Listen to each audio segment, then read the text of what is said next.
বাংলাদেশ জাতীয়তাবাদী দলের চেয়ারম্যান জনাব তারেক রহমান সাহেব সিলেটে আসতেছেন। তো উনি আসলে কিভাবে আসবেন আমি জানি না। উনি কি গাড়ি দিয়ে আসবেন নাকি ফ্লাইটে আসবেন? এখনো আমি সিওর নই। তবে যদি উনি সিলেটে গাড়ি দিয়ে আসেন, তাহলে উনার যে রাস্তাপথ মানে উনি যে পথ দিয়ে আসবেন সিলেটে, আমার মনে হয় সেই পথ দিয়ে মানে সেই পথের আশেপাশে যত বাড়ি আছে, যত ঘর আছে, সব ঘরের মানুষ রাস্তায় বেরিয়ে আসবে উনাকে এক নজর দেখার জন্যে। মানে ঢাকা থেকে সিলেটে আসতে যদি নরমালি আপনার ৬ ঘন্টা লাগে, ৫-৬ ঘন্টা লাগে, তাহলে উনার আসতে সময় লাগবে ১০ ঘন্টা।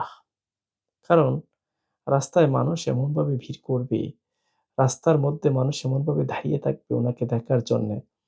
উনিও কিন্তু সেই দরদি মানুষ, মানুষের দরদি মানুষ।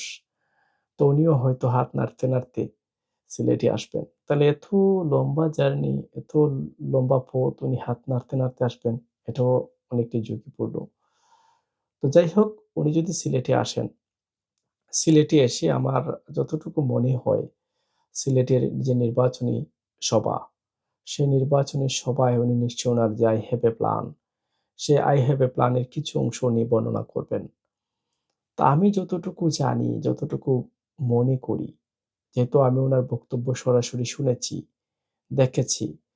উনি যদি উনার "I have a plan" এর কিছু অংশ উনি এই জনসভায় ব্যাখ্যা করেন, বিশ্লেষণ করেন কিংবা বলেন, তাহলে সিলেটের যে ১৯ টি আসন রয়েছে, সেই ১৯ টি আসনে ধানের শীষের যে বিপ্লব শুরু হবে, যে জোয়ার শুরু হবে, মানুষের মধ্যে যে উচ্ছ্বাস, যে মানুষের মধ্যে যে আকুলতা, ব্যাকুলতা তৈরি হবে, তারেক রহমানের প্রতি মানুষের যে আসক্তি হবে, সেই আসক্তিতে ধানের শীষ এত, এত ভোটে নির্বাচিত হবে যা আপনি আমি চিন্তাও করতে পারব না।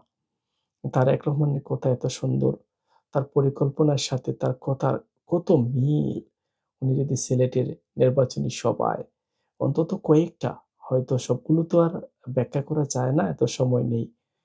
কয়েকটা যদি উনি ব্যাখ্যা করেন, যেমন ধরেন চিকিৎসা আছে, শিক্ষা আছে, ফ্যামিলি কার্ড আছে, ফার্মার্স কার্ড আছে, রাস্তাঘাট আছে, যুব উন্নয়ন আছে, নারীর ক্ষমতায়ন আছে, শিক্ষা ব্যবস্থা আছে। তো এই সকল কয়েকটি বিষয় নিয়ে যদি উনি ব্যাখ্যা করেন, আমি বিশ্বাস করি সিলেটের ১৯ টি আসনেই বিএনপি জয়লাভ করবে। আপনারা কি মনে করেন? কমেন্ট করে বলতে পারেন।